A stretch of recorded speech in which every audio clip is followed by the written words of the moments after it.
አሜን። በስመ አብ አምነን አብን ወላዲ ያስናሽልን በወልድ ስም አምነን ወልድን ተወላዲ ብለን በመንፈስ ቅዱስ ስም አምነን መንፈስ ቅዱስን ሰራጺ ብለን ምንም ላጠይቆተ አካላት በስም በግብር በአካል ሶስት ብለን በመለኮት በአገዛዝ በስልጣን ይህንን ዓለም በመፍጠር ደግሞ በማሳለፍ ይህንን በመሳሰሉት ሁሉ አንድ አምላክ ብለን አምነን ረድኤተ እግዚአብሔርን አጋዥ በማድረግ እናታችን ቅድስተ ቅዱሳን ድንግል ማርያምን አማላጅነት በመተማመን ቅዱሳን መላእክት ጻድቃን ሰማዕታትን ሁሉ ምልጃ አስበን እግዚአብሔር አምላክ እንደፈቀደልን እግዚአብሔርን ቃል መነጋገር መማር እንጀምራለን።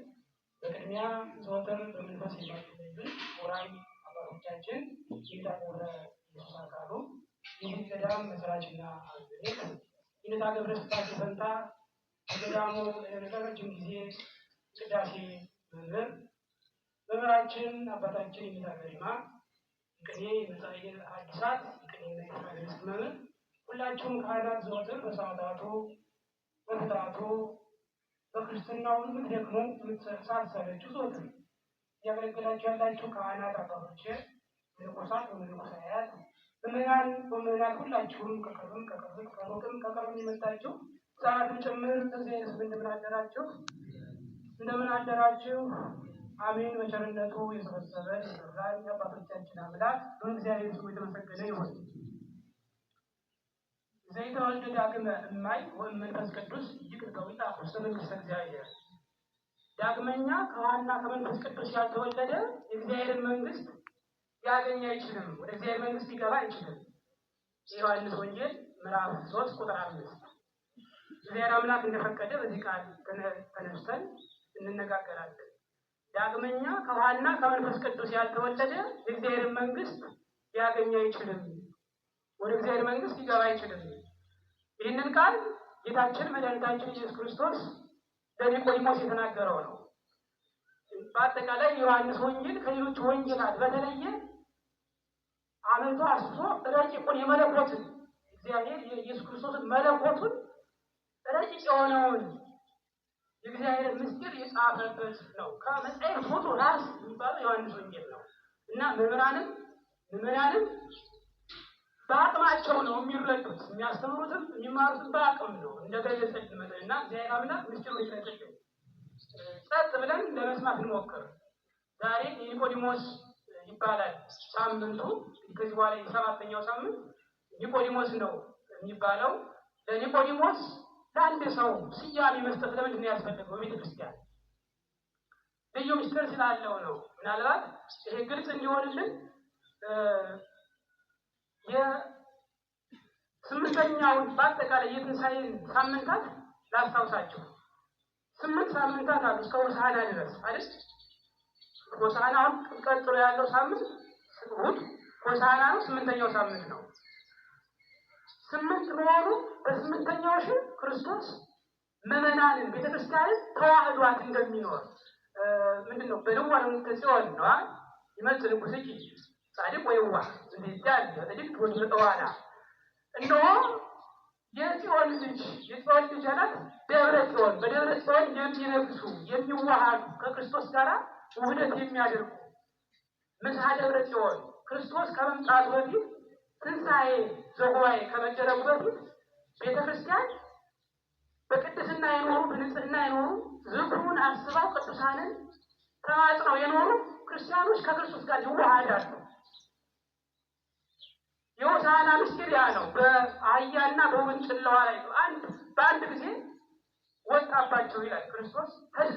በአህያ ላይ ተጭኖ ወደ ኢየሩሳሌም መጣ። ይሄ የዳርት ነቢያትን ቀደምት ነቢያትን የዳርት ጻድቃንን አንድ ላይ አድርጎ ተዋህዶ መኖሩን ተዋህዶ እንደሚኖር ያሳይበት ምስጢር ነው እና ትንሣኤው ከመደረጉ አንድ ሳምንት በፊት ሆሳዕናን በዚህ መንገድ እናከብረዋለን። አንድ ሳምንት በኋላ ትንሣኤ ይከበራል። ወታስተናፍስ ምድር ሰብአ ዕለተ እንዳለ እኛ ምድር እንደተዳመጠ ብራና ልክ መሬት እንደ ቅቤ ትመስላለች ይችላል ለክርስቶስ ከመምጣቱ በፊት ትንሣኤ ሙታን ከመደረጉ በፊት እና ያ የሕማማት ሳምንት እኛም በማን የምናሳልፈው በድካም የምናሳልፍበት ምክንያት ለዛ ነው። በነፋሳት ትናወጣለች ምድር፣ በነፋሳት ትናወጣለች። እና ከዛ በፊት ግን ምን አለ? ተዋህዶ ከክርስቶስ ጋር ተዋህዶ መኖር አለ። ይህንን ያገኙት እነማን ናቸው? ልክ በኒቆዲሞስ አምሳል ነው። ተመልከቱ፣ 7ኛው ሳምንት ለዚህ ነው የተወለዱ ዳግመኛ የተወለዱ። በዚህ ምድር ላይ ያለውን ጥምቀት ብቻ አይደለም፣ ሶስተኛ ልደት አለ። ይነስ ልደት በመላእክት መልክ በመንፈስ ገንዘብ የምንወለደው ልደት አለ። በኢየሩሳሌም ሰማያዊ የሚወል መላእክት መምሰል ናት እና ይህችን ልደት የተወለዱ ናት ለዛ ክብር የሚበቁት።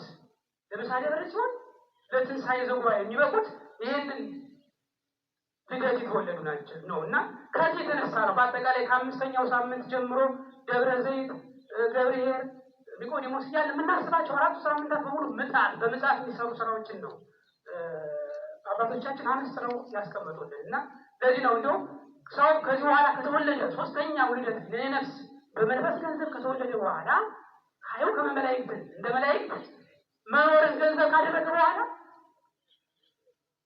ኃጢአት አይገኝበትም። ያው ልደት ኃጢአት የሚስማማው ማለት ብን ኃጢአት ብንሰራ የሚለይ ነው።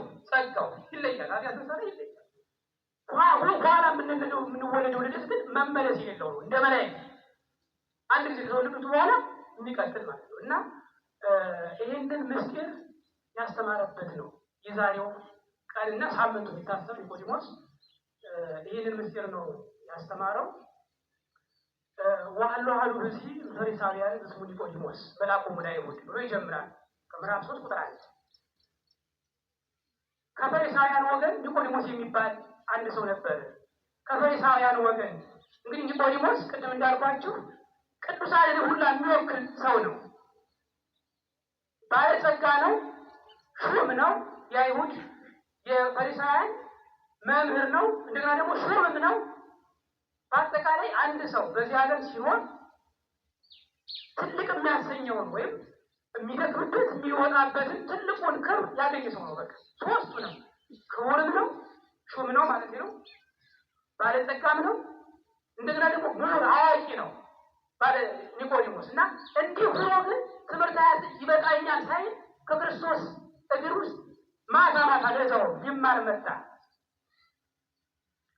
ከፈሪሳውያን ወገን ነው። እንደ ኒቆዲሞስን ደግነት ለማስታወስ የፈሪሳውያንን ጸባይ ብናነሳው መልካም ነው። ፈሪሳውያን ማለት ከ8 ቤተ አይሁድ ያሉ ናቸው። በሽም ክርስቶስ ሊመጣ ሲል እንደ ዛሬው ተከፋፍለው ነበር፣ በዘር ተከፋፍለው ነበር አይሁድ። 8 ቤተ አይሁድ ፈሪሳውያን፣ መጸባሃን፣ ኃጥአን እየተባሉ ተከፋፍለዋል። ሰዱቃውያን እና ፈሪሳውያን የሚባሉት የሙሴን ሕግ የሚቀበሉ የሚያምኑ ናቸው። ትንሣኤ ሙታንም አለ ይላሉ። ግን ትልቁ ችግራቸው ምንድን ነው? መጀመሪያ ሊማሩ ይመጣሉ። የሚመጡት ግን ሊማሩ አይደለም የሚመጡት።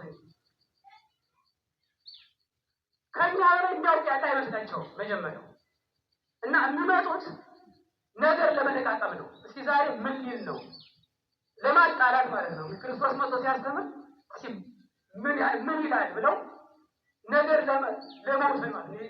ማቀበል አጣመውን ለመተርጎም ማለት ነው። እና እንዲህ አይነት ሰው ቤተክርስቲያን ላይ ይኖራል። ያው መቼም ታሪክ ራሱን ነው የሚደግመው። ሁልጊዜ ቤተክርስቲያን ላይ እንዲህ አይነት ሰው ሊኖር ይችላል። የፈሪሳውያን ጸባይ ያለበት ማለት ነው። እነዚህ ሰዎች ትምህርት መጀመሪያ መማር አይፈልጉም። ግን የሚመጡት ግን ትምህርቱን የሚሰሙት ግን ከሰው ጋር ለማጣላት ነው። አሁን ክርስቶስን ይህንን ቤተ መቅደስ ሳፈርሱት በ3ኛው ቀን አነሳዋለሁ እያለ ሲያስተምር ነበር። ይህንን ያለበት ምስጢሩ ምንድን ነው? ፈቅጄላችኋለሁ። ይህን ቤተ መቅደስ ያለው የራሱ ሰውነት ነው። ፈቅጄላችኋለሁ ሰውነቴን መከራ ጭኑበት ማለቱ ነው። እነሱ ግን ብለው ወሰዱት። ይህን በድንጋይ ኋላ የሚያልፈውን ያው ክቡር ነው። ኋላ የሚያልፈውን ድንጋዩን፣ ቤቱን፣ ህንፃውን አፍርሱት አፈርሰዋለሁ ብሏል ብለው አጣሉት። ከሮማውያን መሳፍንት ጋር አጣሉት። ወስደው ማለት ነው እያንዳንዷ የሚናገራትን ነገር ወስደው ማለት ነው ገልብጠው ተቃራኒውን ነው የሚናገሩት። እና ይህ ጸባይ ነበረባቸው ፈሪሳውያን። እና ኒቆዲሞስ ግን ከዚህ የተለየ ነው። ከዚህ ጸባያቸው የተለየ ነው። ከእነሱ ወገን ነው፣ ግን ግብራቸውን ስራቸውን ግን እሱ አይከተልም። ሁለተኛው ጸባያቸው ደግሞ ምንድን ነው? ማስመሰል ነው። ማስመሰል ማለት የሚማሩ ይመስላሉ፣ የሚያስቀድሱም ይመስላሉ፣ የሚቀድሱም ይመስላሉ፣ የሚቆርቡ ሊመስሉ ይችላል፣ ሊቆርቡ ይችላል። ግን ለማስመሰል ነው። ቆራቢ ለመባል ቀዳሽ ለመባል ያው መስቀልም ሊይዙ ይችላሉ። እንዲህ አይነት ጸባይ ያላቸው ይኖራሉ። ወይ አብዋን ዝፋራላ ሲሆኑ የልብሳቸውን ዘርፍ የሚያሳፉ በአደባባይ ጸሎተኛ ለመምሰል በአደባባይ የሚጸልዩ እንዲህ አይነት ጸባይ ያላቸው የሚያስመስሉ ናቸው። ግን ኒቆዲሞስ ከዚህ የነጻ ነበር።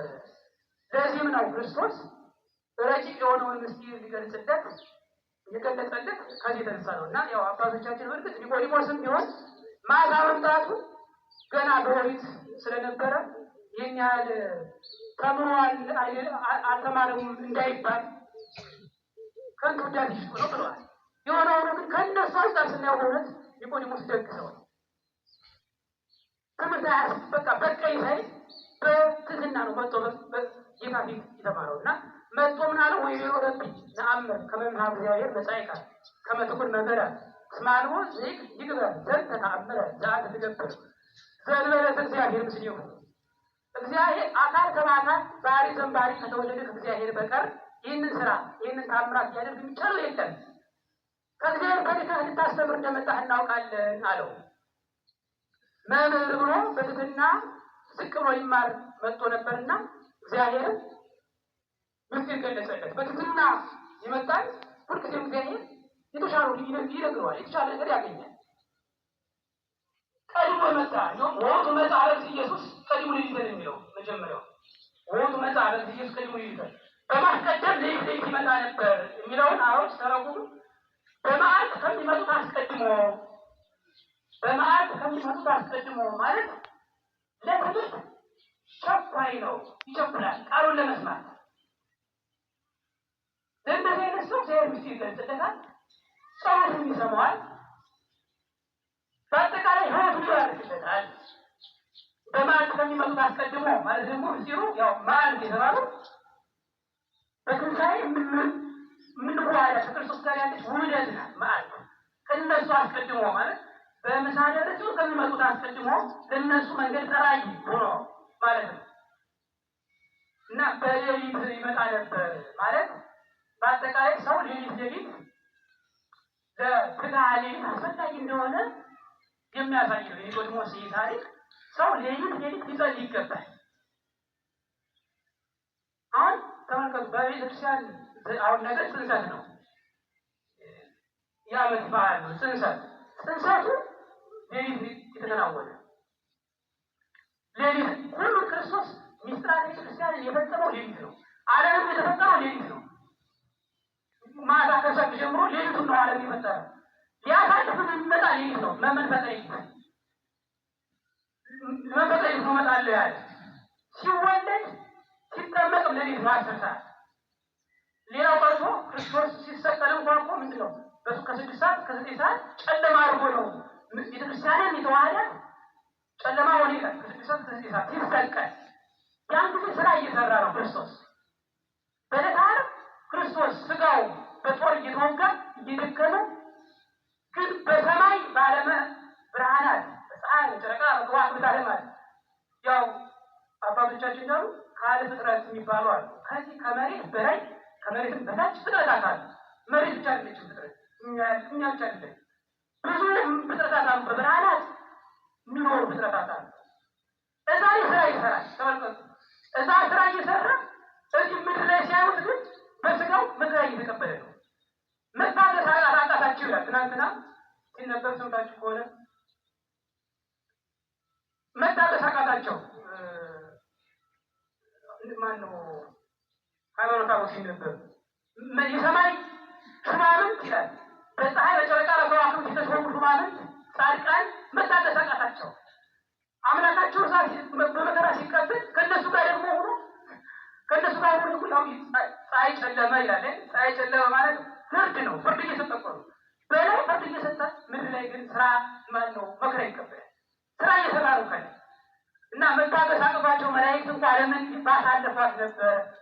የእግዚአብሔር አብ የሥላሴ ቸርነቱ ባልከለከላቸው ስለሆነ ዓለምን ባላሳልፏት ነበር፣ መሬትን ባሳልፏት ነበር እና ምን ለማለት ነው? ይሄ ስራ የሰራው ሌሊት ነው፣ በጨለማ ከ6 ሰዓት እስከ 9 ሰዓት እና በሌሊት ጸሎት መጸለይ ለክርስቲያን የግድ ነው። ሌሊት መፈጠር የለም። ከ9 ሰዓት በላይ ከ9 ሰዓት በኋላ አይተኛም። ስለዚህ ነው አሁን ቅድም ዳዊት መጽሐፉ ላይ 16:3 በመዝሙረ ዳዊት ምዕራፍ 16:3 ሐወልከኒ ሌሊተ ወፈተልኩ ልቤ ሐወልከኒ ሌሊተ ወፈተልኩ ልቤ አመከርከኒ ወተረፈ አመፃ በላዬ ከመ ኢይድንቅ አፉየ ግብረ ደጓደመያው ሌሊት ጎበኘኸኝ። እግዚአብሔር እኛን የሚያገኝን ሌሊት ከእንቅልፋችን መስዋዕት አድርገን እንቅልፋችንን እረፍታችንን መስዋዕት አድርገን ተነስተን የምናመሰግነው ምስጋና በዛ ጊዜ ይጎበኝናል እና ሰው ተነስቶ ሌሊት መጸለይ ለክርስቲያን ይግድ ነው። እንደውም የማይችለው እንኳን የሚሉት መምህራን ሲያስተምሩ ሰው ቆሞ እንኳ ቢያቅተው ይላል መቆም ቢያቅተው መጽሐፍ እስኪወድቅ ድረስ መታገስ አለበት። እንዲህ እግሩን ምንድን ነው እግርህን ታስተናግረህ ከአንተ ቆርጠህ ጣላት የሚለውን አንድ መምህር ሲያስተምሩ ምን ማለት ነው? እንዲህ ፍቃዱን እምቢ በላት፣ አትፍቀድላት፣ እምቢ ብለህ ቁምባት ማለት ነው። ታገላት ነው እና ሰው መጽሐፉ ከእጁ እስኪወድቅ ድረስ መታገስ አለበት። መቆምበት ማለት ቢያቅተው እንኳ ይላል ቢወድቅበት ቁጭ ብሎ ይጸልይ። ቁጭ ብሎ መጸለይ ቢያቅተው ተኝቶ ይጸልይ። ተንጋሎም ቢሆን መጽሐፍ ያንብብ። እንዲያ እንኳ ባይችለው ማንበብ አሞት ማንበብ እንኳ ባይችለው የታመመ ሰው እንኳ አያንቀላፋ፣ ተኝቶ እግዚአብሔርን ያስብ። ትክክል እግዚአብሔር አይለየው ነው የሚሉት እና በዚህ በሌሊት እግዚአብሔርን ማሰብ እንዲገባ ለማጠይቅ ነው። ኒቆዲሞስ ሌሊት እየመጣ ይማር ነበር የሚለውን ታሪክ አባቶቻችን እዚህ ላይ ያመጡልን ይህን ለማስተማር ለማሳየት ነው። ሌላ ሁለተኛው ግን ሌሊት ይመጣ ነበር ኒቆዲሞስ የተባለው ሌሊት የተባለው ጨለማ የተባለው መከራ ነው። በመከራ ጊዜ ወደ ክርስቶስ ነው የሚመጣ ነው። ሰው መከራ ያገኘው ችግር በገጠመው ጊዜ ወደ ክርስቶስ ነው መምጣት ያለበት። አሁን የኛ ትልቁ ችግር ብዙ ጊዜ ይሄ ነው። ሌላው ቀርቶ ሕክምና እንኳን እኮ ሲኬድ ሕክምና የተፈቀደ ነገር ነው፣ የተፈቀደ ነው። ራሱ እግዚአብሔር የፈጠራቸውን እጽዋት ቀምመው ነው የሚሰሩ። መቼም እግዚአብሔር መጥቶ ሐኪም አይሆንም ማለት ወይም መድኃኒት አይሰራም። በሰው ነው ሁሉ ነገር ስራ የሚሰራው። ግን ታዲያ ሐኪም ያድነኛል ብሏል ሰው ምን ይላል? መጀመሪያ እግዚአብሔር አንተ ታድነኛለህ ወይ ፈቃድ ነው ወይ ብሎ እግዚአብሔር ይጠይቃል። ወደ እግዚአብሔር ነው የሚሄደው። ሕሊናው ወደ እግዚአብሔር ነው የሚሰቅለው።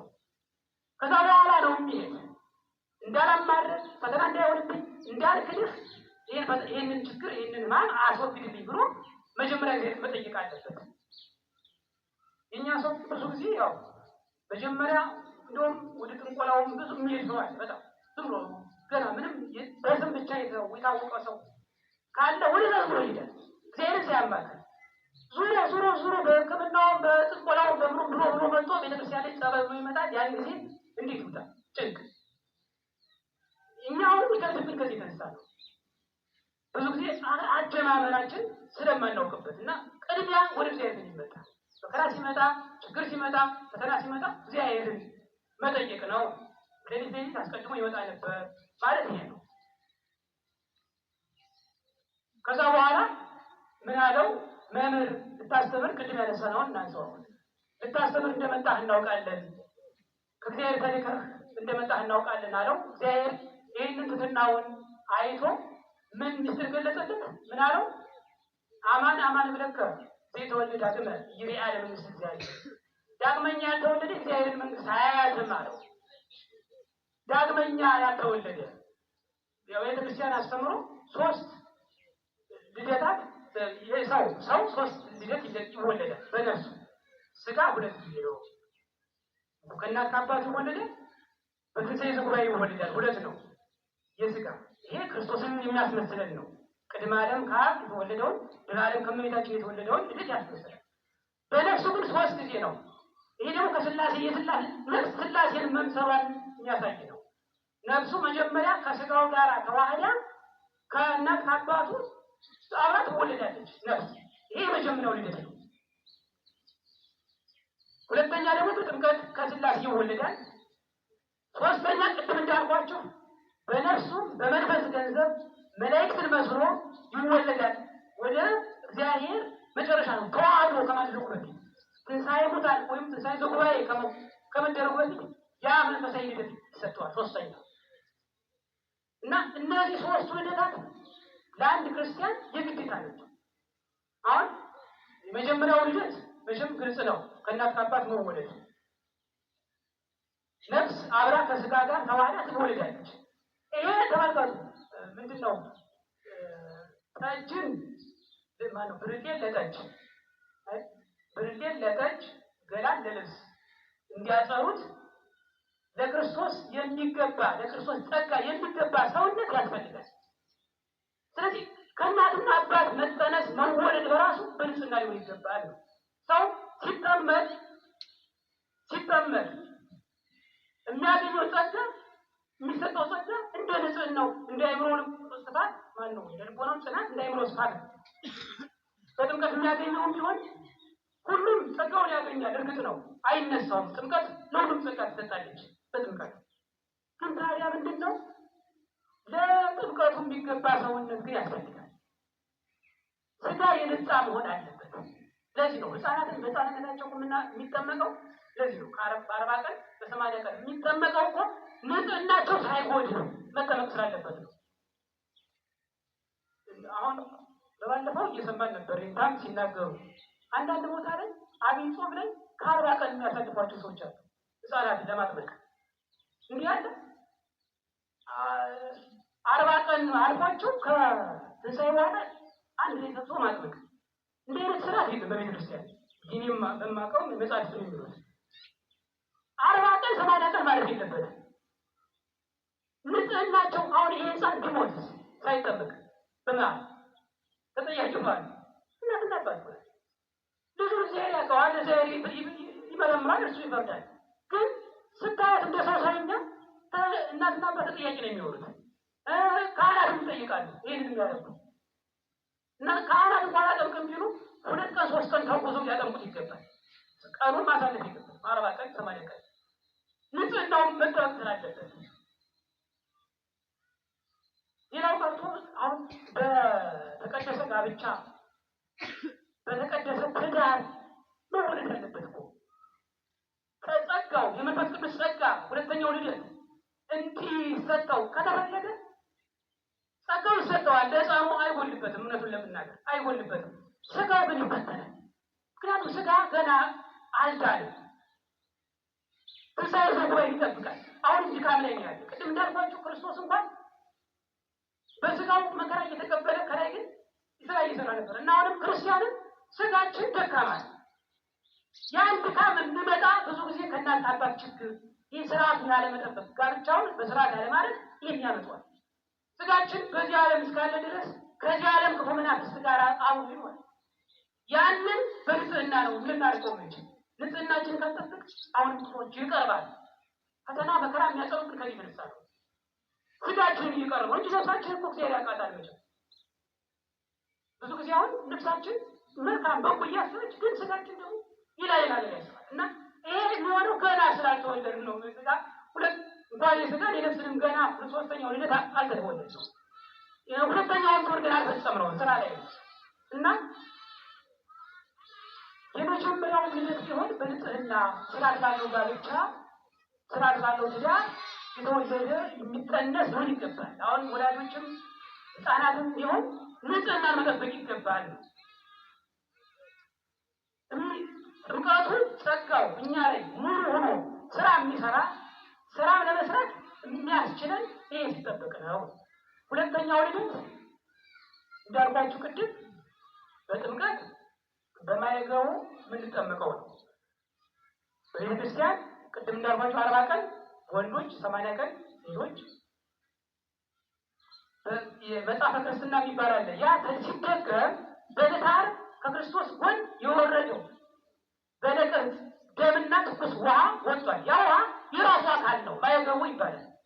የጎኑ ውሃ ነው። ውሃው ቅዱስ ውሃ ጸበል ከአሁን ከምንጠመቀው ጸበል ልዩ ነው። አስተውሉ። አሁን አንዳንድ ካህናት ባለማወቅ ነው አልፈርድም ምን ያደርጋሉ? ሕፃናትን ያጠመቁበትን የጥምቀት ጸበል ለወላጆች ለእናቱ ያጠምቁበታል። ይህ በጣም ስህተት ነው። ሁለተኛ እያጠመቋቸው እንደማለት ነው። ሁለተኛ ጥምቀት የለም። ይሄ ማየገሩ የክርስቶስ አካል ነው ራሱ ክርስትና መጽሐፍ ልክ ስጋው ደግሞ እንደሚተቀይሮ ስጋው ደግሞ እንደሚሆን ክርስቱ ወይኑ ተቀይሮ ስጋው ደግሞ እንደሚሆን ይህም ቅዱስ ውሃ በዕለተ ዓርብ የፈሰሰው ጸበሉ የራሱ አካል ነው። የክርስቶስ አካል ማይጸን ነው የሚሆን ራሱ እና ይሄ ሁለተኛው ልደት የምንወለደው ከራሱ ከክርስቶስ ከስላሴ ነው የምንወለደው። ክርስቶስ እንደማይጸን ብሎ ማይጸን ይወልደናል። ምንድነው እማይ ምንድን ያለው? ሁለተኛ ይሄ አልገባውም ኒቆዲሞስን የረቀቀ ነው በመሰረቱ ያው ትምህርቱ። ኒቆዲሞስ በዕለቱ ባይገባው እንኳን ክርስቶስ ማስተማሩን አልተወም። በቤተክርስቲያን አስተምሮ ትምህርት አይገባንም ትምህርት ይከብዳል ተብሎ አይተውም። እውነት መገለጧል መቅረት ስለሌለበት ነው እና ለኒቆዲሞስ በኋላ እንደሚገባው ባይገባው አስተማሩ። ይረቅ እንዴት ይቻላል?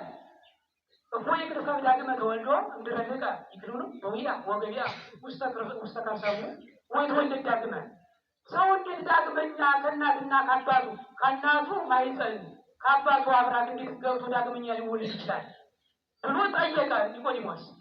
ከዛ በኋላ ግን ምንድን ነው ያለው? አማን አማን እብለከ ዘይተወልድ ዳግመ እማይ ወመንፈስ ቅዱስ እጅግ በውያ ውስተ መንግሥተ እግዚአብሔር። አሁን እርሱን አስተማሩን ቀጥታ ለሚመለሰለት የሚወለደው ዳግመኛ ይወለዳል ያልኩህ ከአብ ከወልድ ከመንፈስ ቅዱስ ከስላሴ ነው ሲለው ነው። እማይ ብሎ ወልድን ትርጓሜያችን ላይ እማይ ብሎ ወልድን መንፈስ ቅዱስ ብሎ መንፈስ ቅዱስን መንግሥተ እግዚአብሔር ብሎ አብን ተናገረ። ስለዚህ የሚወለደው ከአብ ከወልድ ከመንፈስ ቅዱስ ነው። ረቂቅ ነው። ይህንም ደግሞ አትመረምረውም። እስመ ነፋስ ይነፍሕ ፈቀደ ወቃሉ ትሰምዕ ወይተአምር መሐረ ይመጽእ ዋለ ያዕውር። ነፋስ በወንድሙ ይነፍሳል። ዛፍ ሲያንቀሳቀስ አዋራ ሲያስነሳ ታየዋለህ እንጂ ንፋሱን ግን አታየውም። ንፋስ ረቂቅ ነው፣ አይታይም። አይ ግን አሁን ዛፉ ሲንቀሳቀስ ይታያል። ስለዚህ ንፋስ የለም አይባልም። እንዲሁም አባቶች ገብተው አይተውታል እኮ እስመ ነፋስ ጸልም ባህሪያሁ የነፋስ መልኩ ጨለቅ ጥቁር ነው ብለው አይተውታል። እኛ ግን አናየውም። ነፋሱ ግን ስራ ሲሰራ እጽዋቱን ሲያንቀሳቅሳቸው እናያለን። ልክ እንደዚህ ነው። አንድ ሰው ሲጠመቅ እኛ እናየውም፣ ግን ከስላሴ ይወለዳል። እንዲሁም በዛው ከዛ በኋላ ምስጢር ሲናገር ቃል ሲተረጉም በጎ ስራ ሲሰራ መልካም ስራ ሲሰራ በዛ ይታወቃል። የመንፈስ ቅዱስ እንደተወለደ ከስላሴ እንደተወለደ በዚህ ይታወቃል ብሎ በዚህ መንገድ ነው ያስረዳው ኒቆዲሞስ። እና እማይ ወመንፈስ ቅዱስ ከውሃና ከመንፈስ ቅዱስ ካልተወለደ የእግዚአብሔር መንግሥት ሊገባ አይችልም ብሎ ሶስቱን ልደት ነው የነገረው። ከወልድ ከአብ ከወልድ ከመንፈስ ቅዱስ ምን ማለት ነው? ከውሃ መወለድ ማለት ምን ማለት ነው?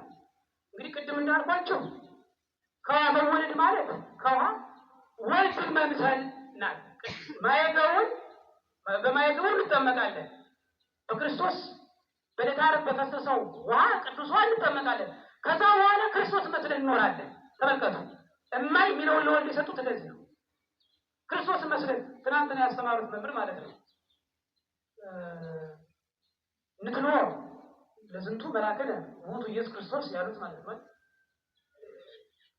ራሳችን መሪያችን ክርስቶስን እንከተለው ብለው ትናንትና ሲያስተምሩ ክርስቶስን እንምሰል ያሉት በዚህ የሚፈጸም ከውሃ መወለድ የሚፈጸመው ጥምቀታችን የምትፈጸመው ከክርስቶስን መምሰል ናት እና ትናንትና ስለተናገሩት አሁን ስለዚህ ብዙ አንናገርም። ግን በአጭሩ በዚህ በገዳም ክርስቶስን የሚመስሉበት ሶስት አይነት አኗኗር አለ። በገዳም ብቻ አይደለም። በመሰረቱ በአጠቃላይ ቤተክርስቲያን ክርስቲያንን ወይም ክርስቲያን በአጠቃላይ ምዕመናንን እንዲኖሩ የምትፈቅደው አኗኗር በሶስት ነው የሚጠቃለል። ሶስት አይነት አኗኗር አለ። ምንድነው? ባህታዊ ዘረጋት ጸጥ ብሎ የሚኖር ባህታዊ ብሕትውና ማለት ነው። ረድእ ዘበአብ ዘበጥባት በጭከና ጨክኖ የሚያገለግል ረድ አገልጋይ ድውይ ዘበአኮቴት በምስጋና የሚቀበሉት ህመም እየታመመ ግን እያመሰገነ የሚኖር ሰው ክርስቶስ የሚመስለው በእነዚህ በሶስቱ ሲጠቀለል ማለት ነው። ባህታዊ ዘበህዳት ማለት ጸጥ ብሎ የሚኖር ባህታዊ ማለት ብሕትውና። አሁን አባቶቻችን በዚህ ገዳምም አሉ፣ ብሕትውና ይኖራሉ። ሲኖሩ እንደውም መከራ የማያገኛቸው ዝም ብሎ ጸጥ ብሎ የሚኖሩ እንዳይመስላቸው ከኛ በላይ ረቂቅ የሆነ ተጋድሎ ይጋደላሉ ክርስቶስን ለመምሰል ማለት ነው። ተመልከቱ። ልክ ክርስቶስ በገዳመ ቆሮንቶስ ገብቶ 40 መዓልት 40 ሌሊት በጾም በጸሎት እንደተራበ እየተራቡ ማለት ነው ስለ ክርስቶስ ብለው ይራባሉ። እና በብሕትውና ክርስቶስን መምሰል ይቻላል። ግን ታዲያ ይህ በአንድ የሚሆን አይደለም። እግዚአብሔር ራሱ ሲፈቅድ ነው። በዚህ በትርጓሜያችን ተቀምጧል። ብሕትውና የተማረ ከሆነ 3 ዓመት አይደለም ማገልገል አለበት፣ መርዳት አለበት። የተማረ ከሆነ አዲሳት ወደ ተምሮ ከመጣ 3 ዓመት እነ ቅዱስ ቄርሎስ በዚህ መንገድ ነው ራሱ ተምረው ጉዳት አዲሳትን ሊቃውንቱ ሁሉ ተምረው ወደ መርዳት ዝቅ ብለው ማገልገል ላይ ቀጥታ ወደ ማስተማር ራሱ አይሄዱም ታሪካቸው። እና ምን የተማረ ቢሆን መጥቶ ገዳም ላይ ግን ያገለግላል። 3 ዓመት ማገልገል አለበት። ምዕመን ይመጣ ያልተማረ ይመጣ ግን እስከ 8 ዓመት ማገልገል አለበት። ደግሞ ብሕትውናው ደግሞ በራሱ ፈቃድ አይደለም የሚሄደው፣ ምልክት ሲታይለት ይላል። ይህ ማለት ምልክት ሲታይለት ማለት አባቶች ሲፈቅዱለት፣ አባቶች ጸልየው ከእግዚአብሔር አመልክተው የእግዚአብሔር ፈቃድ መሆኑን ሲነግሩት ፈቃዳቸው ሲሆን በዚህ መንገድ ነው ሰው ወደ ብሕትውና የሚሄደው እንጂ እንደዚህ ቢጤስ ብሎ ተነስቶ 1 ሳምንት ሱባኤ ገብቶ ተገለጠልኝ መንፈስ ቅዱስ ወረደልኝ እያሉ አሁን በከተማ ብዙዎች የሚያስሱት እነዚህ አይነት ሰዎች ናቸው። ይሄ ዝም ብሎ ዘመናዊ ትምህርት ይማርና ችግር ሲገጥመው ምንን ሁሉ ይወጣል። ከዛ በኋላ በ1 ሳምንት በ2 ሳምንት ሰይጣን ደግሞ ብልጥ ነው፣ እንዲህ አይነቱን ሰው ይጠቀምበታል። ገለጥኩልህ ይለዋል፣ ወጥቶ ሰውን ያስስታል።